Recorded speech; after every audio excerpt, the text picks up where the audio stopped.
ครับสวัสดีกับ FC พี่น้องเกษตรกรชาวนาเกษตรกรชาวนาเฮพี่น้องท่านร้อยเอกธรรมนัฐพรหมเผ่าเจ้ากระทรวงเกษตรและสหกรณ์ออกมาการันตีแล้วว่าราคาข้าวนาปีนี้ราคาข้าวนาปีนี้นะครับนะขายสดบ่ต่ำกว่า 10,000 บาทเด้บ่ต่ำกว่า 10,000 บาทนะครับเนาะในส่วนของข้าวขายสดแล้วก็ข้าวนาปลังนี่ข้าวนาปลังกับการันตีคือกันบ่ต่ำกว่า 8,000 บาทว่าซั่นเพิ่นว่าโอ้สุดยอดเลยถ้าได้แบบนี้ก็ข้าวหน้าปีบ่ต่ำกว่า 10,000 บาทนี่โอเคอยู่เด้แต่ว่าปีกายเนี่ยมันตกอยู่ 11,000 อยู่เด้ 11,000 เนาะข้าวหน้าปีเนี่ยแต่ว่าเบิ่งเพิ่น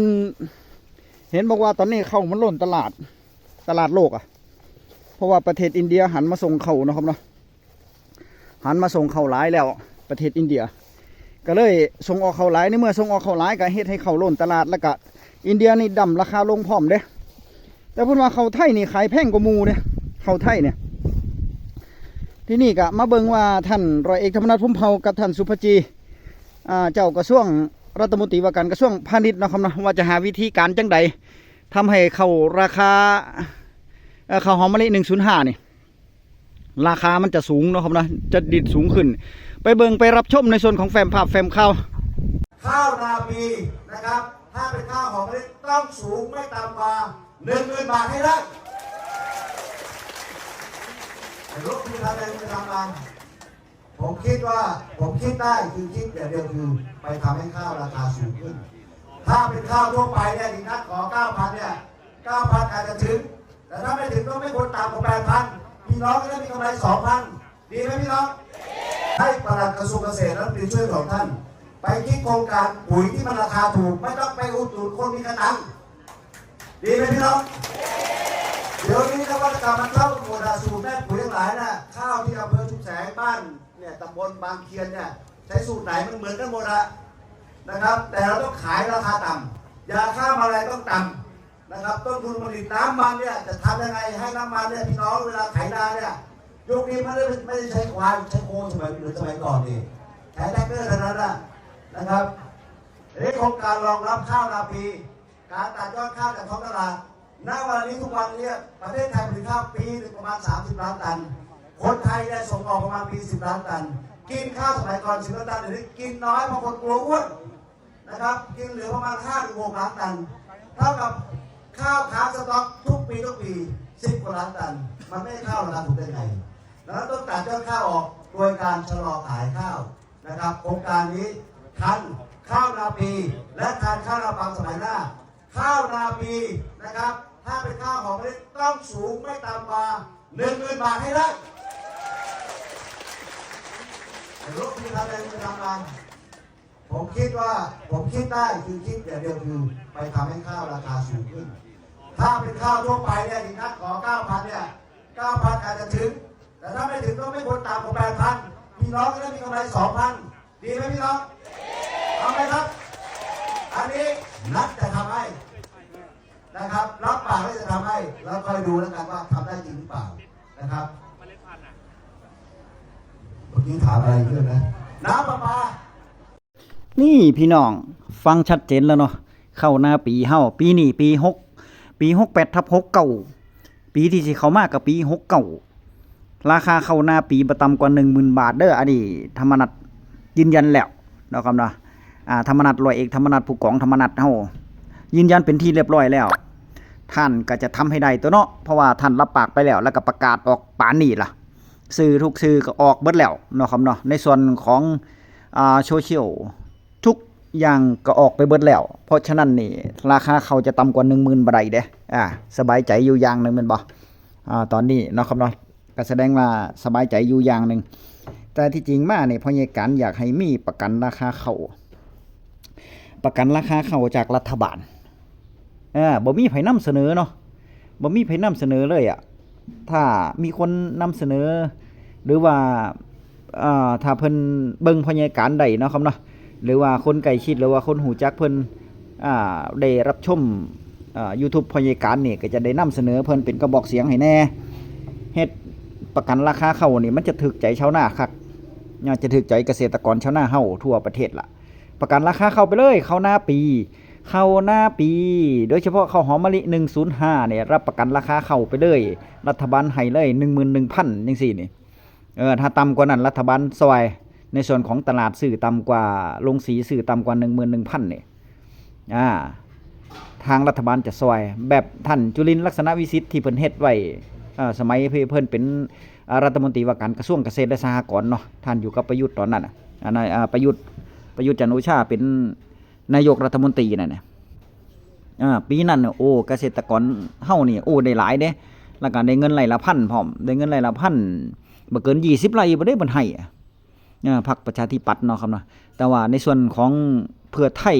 มาเป็นรัฐบาลมานี่โอ้ยตัดลงครึ่งต่อครึ่งเลยตัดลงครึ่งต่อครึ่งเลยพี่ชัย2พี่ชัย1ก็เป็นรัฐมนตรีว่าการกระทรวงการคลังของพรรคเพื่อไทยพี่ชัย2ก็เป็นรัฐมนตรีว่าการกระทรวงพาณิชย์ทั้งของนายกเศรษฐาและก็นายกอุ๊งอิงนี่โอ้ยบ่ได้เรื่องแบบนี้บ่ได้เรื่องเนาะครับเนาะตัดงบประมาณตัดงบช่วยเหลือพี่น้องเกษตรกรชาวนาเฮาลงหลายโพดที่งบอย่างอื่นบ่เคยตัดที่งบอย่างอื่นบ่เคยว่ามีแต่เพิ่มให้มีแต่ให้เลยอนุมัติให้เลยเร็วปานเร็วพี่น้องเร็วปานเร็วเนาะครับเนาะให้เลยนี่มันเป็นจังซี่เด้แต่ว่าพอจะช่วยเหลือพี่น้องเกษตรกรชาวนาซึ่งเป็นทางลาดยาของประเทศชาติซึ่งหลายที่สุดนี่โดยเฉพาะภาคอีสานทำนาหลายที่สุดนี่กลับกลายเป็นว่าบั่นทอนลงตัดลงการช่วยเหลือพี่น้องค่าบริหารจัดการพัฒนาคุณภาพข้าวเหลือครึ่งต่อครึ่งเหลือไร่ละพันบ่เกิน10ไร่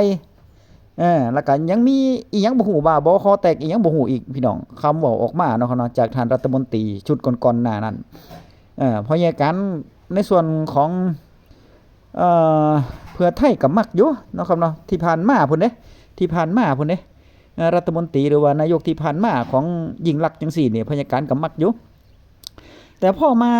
หลังๆมานี่ของทางท่านเศรษฐาก็เอาแต่อสังหาริมทรัพย์แม่นบ่อย่างอื่นบ่นี่แล้วพออุ๊งอิงมาก็นึกว่าอุ๊งอิงได้เป็นนายกก็นึกว่าจะช่วยเหลือฐานรากอย่างเดียวนั่นแหละไปมาโอ้ยมันบ่ทันการทันใจบ่ทันอกทันใจมีแต่ติดหันติดนี่ติดเพดานอันนั้นอันนี้บัดนี้โอ้ยบัดหาเลยการเว้ากันจาก็มีแต่หักหันน้ำใจของพี่น้องเกษตรกรชาวนาเฮาว่าปีต่อไปจะบ่มีอีกแล้วว่าซั่นให้แค่ปีเดียวปีนี้ปีเดียวว่าซั่นก็คือฟ้าวออกมาเว้าเฮ็ดหยังเนาะครับเนาะก็เบิ่งไปซะก่อนติเนาะเพราะว่าถ้าหากว่าเกษตรกรชาวนายังเฮ็ดหน้าปังมันขาดทุนมันบ่ได้กำไรมันไอ้นี่มันเป็นธุรกิจของชาติเด้แม่นบ่การส่งออกเข้านี่ถ้าหากว่าเกษตรกรชาวนาปังเฮาเจ๊งมาเป็นรายๆเป็นแถบๆมาจังซี่จะไม่มีการรองรับเลยบ่รัฐบาลเนาะครับเนาะอันนี้ฟ้าออกมาว่าจะบ่มีการซอยเหลือจังสันจังสี่โอ้ยบ่ดีแบบนี้บ่ดีก็ต้องเบิ่งไปซะก่อนละเนาะถ้าราคาข้าวสูงๆแพงๆก็ว่าไปอย่างนึงอันนี้ในส่วนของท่านร้อยเอกธรรมนัสพรหมเผ่านี่เพิ่นออกมาเว้าเลยเพิ่นออกมายืนยันเลยเด้เพิ่นออกมาเว้าเลยไร่เนี่ยบ่ว่าจะเป็นเงินไร่ละพันปี68ปี69นี่มีแน่นอนมาแน่นอนเพิ่นว่ามาแน่นอนล่ะไร่ละพันเนี่ยเพราะว่าเพิ่นเป็นคนชงเด้ไร่ละพันน่ะที่ผ่านมาราคาเข้าช่วงต้นๆจะตั้งรัฐบาลชุดเลือกตั้งนี่ก็ท่านเป็นรัฐมนตรีว่าการกระทรวงเกษตรและสหกรณ์เข้าราคาก็แพงอยู่เด้พี่น้องเนาะช่วงนั้นเข้าราคาแพงอยู่ตันละหมื่นปลายตันละหมื่นปลายอยู่เด้ก็ถือว่าแพงเติบอยู่เด้แล้วในส่วนนี้ถ้าหากว่าท่านยังทำได้และก็ทำดีต่อไปนี่พยาการเชื่อว่าท่านก็ถือว่าเป็นคนเว้ามีสัจจะอยู่เนาะถือว่าท่านก็ทำได้นั่นแหละแต่ระยะเวลาในการทำงานตอนนี้มัน4เดือนเนาะครับเนาะมันจะเป็นการหาเสียงหลวงหน้าบ่หรือว่าแค่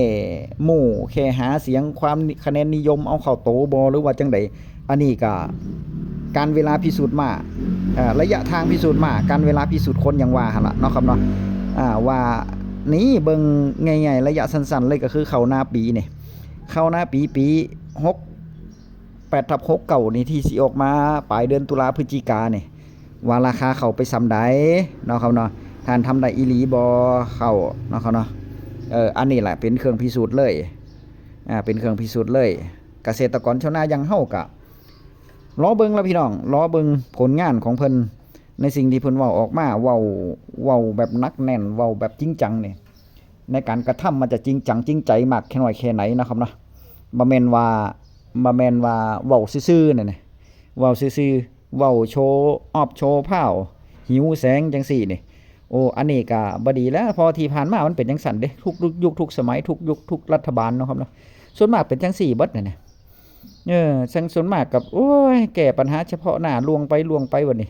เห็นบอกเขานาปังตะกี้ราคาต่ำลงยิ่งดิ้นเกษตรกรชาวนาเขานาปังน่ะยิ่งดิ้นก็ยิ่งลงราคาเขาลงโอ้ยบ่มีผลหยังเลยน่ะนะก็เพราะว่าผู้หลักผู้ใหญ่เมิ่นเสยนะครับเนาะบ่แก้ไขปัญหาให้แบบจริงจังนะครับเนาะก็โทษแต่ราคาเขาว่ามันต่ำลงทั่วโลกต่ำลงก็คือบ่หาแนวทางมาซอยเหลือนะครับเนาะในการพยุงราคาเขาแน่ในการซอยหันซอยนี่แน่หรือว่าหาตลาดเพิ่มเติมแน่จังซี่เนี่ยในส่วนของรัฐมนตรีว่าการกระทรวงพาณิชย์เนี่ยสุภจีรับตำแหน่ง2มื้อระบายเข้าขายเข้าซอยชาวนาได้ 2.8 แสนล้านตันพุ่นเด้เพิ่นก็คือเฮ็ดได้นั่นนะแล้วในส่วนนี้โอ้ยมันมีปัญหาอีกหลายเข้ามุกเม็ดอีกหลายพี่น้องเต็มโกดังอยู่ก็มีเข้าเน่าเข้าสวมสิทธิ์เอาเข้าเขมรมาสวมสิทธิ์ไทยก็มีอ่ะโอ้เฮ็ดกับชาวนาได้เนาะแล้วก็มันสำปะหลังอีกมื้อนี้ตกต่ำมากที่สุดเลยเหลือกิโลละบาทอ่ะไปมาๆพอหูเบื้องหน้าเบื้องหลังนี่โอ้ยสุ่มลงแป้งเป็นสุ่มลงแป้งลงหยังนี่เพิ่นเป็นสสเนาะเพิ่นเป็นรัฐมนตรีเพิ่นเป็นสสตัวเนาะเพิ่นก็กดราคาลงบัดนี้เฮ็ดให้เกษตรกรประเทศไทยนี่แย่ไปตามๆกันพี่น้องกวยเอาแต่เงินซุมนี่บ่ไหวบ่มีความจริงใจนะครับเนาะช่วยเหลือพี่น้องเกษตรกรชาวนาเฮาได้บ่เต็มที่ได้บ่เต็มร้อยมารอลุ้นรอเบิ่งว่าเกษตรกรชาวนาเฮาปีนี้จะขายข้าวได้ตันละเท่าใดได้ตันละเท่าใดนะครับเนาะแจ้งข่าวมาเด้อว่าหม่องไหนที่เริ่มเก็บเกี่ยวแล้วหรือว่าหม่องไหนที่จังหวัดไหนที่ข้าวกำลังกลมกำลังเหลืองบ่หรือว่าจังใดนะครับเนาะคอมเมนต์มาเว้านำกันพี่น้องส่วนบ้านพ่อใหญ่การนี่กำลังถอกยังบ่ทันกลมอยู่กำลังถอกยังบ่ทันพร้อมนะครับเนาะคาดว่าปลายเดือนตุลาหลังวันที่20ตุลาบ่ล่ะเข้าเจ้าดกข15มันจะเริ่มถอกเบิดนะครับเนาะถอกพร้อมกันเลยคลิปหน้าพบกันใหม่คลิปนี้สวัสดีครับ